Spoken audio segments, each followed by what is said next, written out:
Go to Bob Holt from the Arkansas Democrat-Gazette joining us here on this Thursday. Bob, how are you today?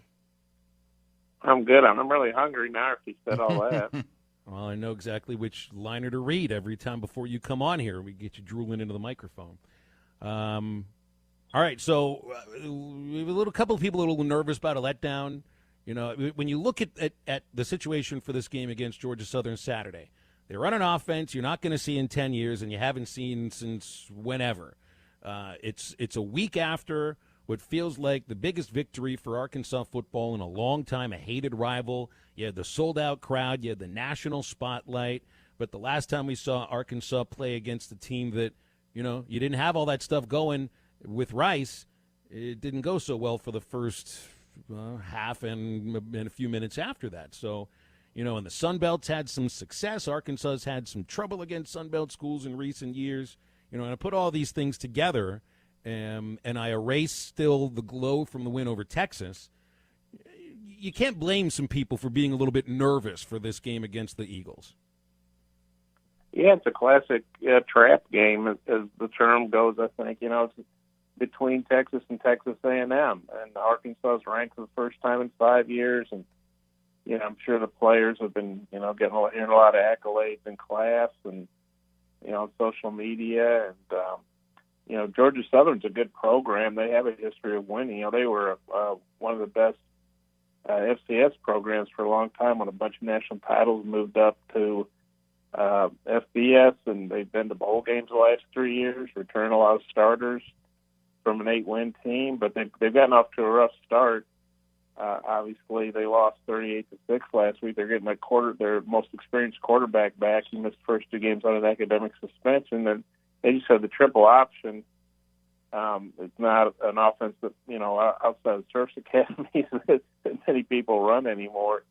And so, yeah, there are a lot of reasons for concern. I mean, I'm, you know, pretty confident Arkansas will win, but they're going to have to show up and play. They can't just, just show up. They got to play along with showing up, you know. You know, going into the season, there was a lot of concern about K.J. Jefferson's ability to throw the ball accurately. You know, some publications ranked him possibly as the worst quarterback in the SEC. You know, but I don't know if those people took into account that he's might very well be the best running quarterback in the Southeastern Conference. I mean, he's 7th in the conference in rushing 2 weeks in. He leads all quarterbacks in this conference in running. And, you know, when you hear Sam Pittman, Bob, talk about his stable of running backs, he always includes K.J. Jefferson. So, you know, when you take all of that into account, there's no way that KJ is on, like, the bottom half of quarterbacks in the SEC, because right now this team's identity is running the ball. Yeah, I remember that tweet. They ranked him 14th. I'm thinking, well, I don't think I'll still watch the Missouri game last year. Now, granted, Missouri is not the greatest defense in the world, but still, that was a pretty impressive game he had on the road last year when he had to fill in for Felipe Franks when Franks was injured. So, yeah, he's definitely a dual threat guy. His skill set obviously fits, I think, what Kendall Browse wants to do better than Felipe Franks. Now, Felipe Franks was a great addition to the team last year, and I don't think there's any way they win 3 SEC games without him, and he did a great job, and he's with the Falcons now, so that's very impressive. But in terms of, I think, what Kendall Browse wants to do, Felipe Franks had a big arm, and he would run. You know, he's a willing runner, but he just didn't have the same skill set. I mean, K.J. Jefferson coming downhill at you, if you're a safety, he's bigger than those guys. I noticed the last couple radio shows, Sam Pittman's referred to him as 255 pounds. I think he means 235, but maybe he is 255. I don't know. He told us in camp he was like 245, and he was looking to get to 235, I think. But he's a load, whatever he weighs. Yeah, he is. And he's obviously got a strong arm, so yeah, I think he's got a good skill set. Thing with KJ, and it's a conversation that we heard from a lot of fans all summer. We heard it after the Rice game. Do you think everybody around the state is finally 100% bought in and has accepted KJ as the guy going forward? Or do you think there's still some Malik Hornsby holdouts out there? I couldn't really speak for the fans. Well, I guess there's that adage about the most popular guy on the team is always a backup quarterback. They used to be KJ, if you remember. under Chad Morris, a lot of people, when he was playing everybody but KJ, it seemed like that first year, a lot of people were saying, well, let's see KJ Jefferson. What have you got to lose? Let's play the guy and get him some work in, because you still can't play a guy 4 games and keep the red shirt. And obviously this is way before COVID. But, I think Malik Hornsby, as he showed in that brief, time he played against Texas, he had a 29-yard run. I don't know if Texas, they weren't stopping the run all night, and maybe they just didn't have much interest in trying to tackle Hornsby at that stage of the game. But I think he's probably a more dangerous runner than KJ, but I don't know if he has the arm. So I'm sure they have packages in for Hornsby just to try to get him some reps. And, you hope, obviously, your quarterback stays healthy, but you always got to have your backup ready. And so I think Malik Hornsby has he's a great runner, and he's probably an okay passer, but obviously KJ Jefferson, I think, is your best quarterback at Arkansas right now. Yeah, got to have a healthy backup. And speaking of health and who we'll possibly see on the field this week, Grant Morgan has practiced all week, according to Sam Pittman, says that he is getting better. But should he play this week? I mean, is there really a need to? I mean, you got a slaughter row coming up with A&M, Georgia, Ole Miss, and Auburn. I mean, wouldn't you think it'd be better for him just to take this week off and make sure that he's 100% ready entering SEC play, or should he play this week? Well, obviously, I'm not privy to his, health. Is he, 100%, 90%, 80%, whatever the case might be. But, we were just talking about making sure Arkansas is ready to play this game. I mean, if Grant Morgan is healthy enough to play, I don't know what message that sends to the rest of the team. Is, well, we're going to hold them out and save for the Aggies. Mm-hmm. What does that kind of tell the rest of your team? One thing Sam Pittman said about Traylon Burks, he had missed quite a bit of camp, and it was, in my mind, was pretty questionable for Rice. And there also was a thought process, well, don't play him against Rice, save him for Texas. And he obviously played against Rice and looked rusty, as you might expect. Sam Pittman said after the game, he talked to the trainer and said, well, is he healthy to play? I don't care if we're playing the Green Bay Packers or Grove High School, which is Sam went to Grove High School. I guess I mentioned Grove. He did not play for the Packers, but so I think it's probably that same thing applies to Grant Morgan or other players. If he's healthy, he should play. I mean, they only get to play 12 regular season games. So yeah, if he's not healthy, you don't want to risk getting him hurt in this game. But I think if he's healthy, you go out and play him. Feels to me, Bob, as I watched the Zoom press conferences on Monday and Tuesday with the 4 players that were made available, and aside from all the questions the media had about their performances and the team overall, everybody was asked about John Ridgeway and what he means to this defense after one game. So it feels like there are going to be some stories coming out pretty soon about John Ridgeway. And that does lend itself to the thought that, from the performance against Texas, I don't know if I could say like the most important defender on the field, but when you have a defensive tackle or a nose tackle that can be that good and that athletic and that big, maybe he is the most important defender on the field.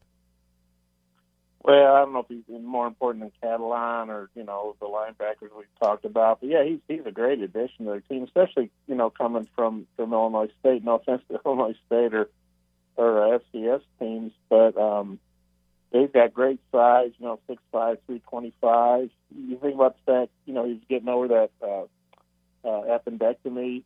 I think he had it literally 2 weeks prior to that game. Or he had it the Sunday after the mock game, I think. And so, one day, 13 days after he'd come out of surgery, and, he was, had, I think, 6 tackles, which is a lot for an interior lineman. He got pressure on the quarterback and made plays at the line. Sam Pittman talked about a play he made running between the hashes, the mobility he's got, the quickness. I guess the twitchy is the term nowadays for quickness. I know everybody talks about being twitchy, which only means being quick. And I think, and for that to be your first game at Arkansas against Texas on national TV prime time when you're coming from playing FCS ball in the spring, that's pretty impressive. Yeah, and I know some of the players referred to it. I've heard other people talk about this, and one of the things you don't see too much if you're not up close, at the line of scrimmage or close enough in the stands where you can see it, their handwork is monumentally important to success at that position. And Ridgeway was a state championship wrestler, which means you know how to use your hands against big men too. So I figured that's got to come up pretty big. Bob, last thing before we let you go here. It is National Guacamole Day. I usually see you at the grocery store. We bumped into each other, Drew, a few times in the produce aisle. Yeah. I don't know if I've ever seen either guacamole or avocados in Bob's cart. And I know a lot of people that really hate guacamole and others who just absolutely adore it. It has become one of America's favorite dips. Where are you, Bob, on the green stuff? You good or you bad with it? No, I like it, and if they have it at Whole Foods, I like to go buy it. Now, it's not cheap, but the section where the fruit, all the stuff is, they usually have a pretty good selection of guacamole and salsa. Sometimes they have, like, the pico on top of the guacamole. That's really fancy there. But, it's funny. When I was growing up as a kid, I didn't really like it. I'm not sure why, but I really like it now. And, I love putting it on tacos or using it in dip or putting it on, enchiladas or whatever the case might be. But, I always, if they have it at Whole Foods, I always like to get the big tub of it. You got to eat it pretty fast because, you got to eat it the next couple of days because otherwise it could go bad. But, they have really good guacamole at Whole Foods, I think. The key is you make it yourself and you leave the pit in the guacamole in the refrigerator and it won't go brown. Really? The pit is the key. Huh. You leave the pit in with the guacamole and it'll stay green. The more you know. Magic for you. Exactly. NBC, the more you know. Bob, appreciate you, man. Okay. Always fun talking with you. Enjoy the game this weekend. We'll be reading you. Thanks for the tip on the guacamole there. That's what we're here for. Food Thanks, tips. Bob. Food tips and sports and a bunch of goofiness. Whenever the three arrive at the same point, you just heard it on It's Halftime. called magic. Halftime's brought to you by Pradco Outdoor Fishing. Nothing says summer fun like fishing with a Thill bobber with a family. And America's favorite floats by Thill are available in a variety of sizes and colors. Premium balsa wood floats made by the thousands at Pradco in Fort Smith, Arkansas. And they're great at detecting the slightest bites by fish, working great in tandem with crickets and redworms. And Thill floats are available at Walmart, Bass Pro Shops, Academy, LearnNet.com, and tackle shops everywhere. All right, we got a couple more things that Arkansas is going to do to Georgia Southern. We've seen boat race. We've seen curb stomp. What else you got? That's next. It's that time of the year again, and all eyes are now turning to football as teams are back on the gridiron to start the football season. As always, BetOnline is your #1 spot for all of the pro and college football action this season. Get all of the updated odds, props, and contests, including the online's biggest $500,000 NFL mega contest, the world's largest 200,000 NFL Survivor contest, open now at BetOnline. Here's what you have to do. Head to the website or use your mobile device to sign up today and receive your 100% welcome bonus. BetOnline is the fastest and easiest way to bet on all your favorite sports. BetOnline, your online sportsbook experts.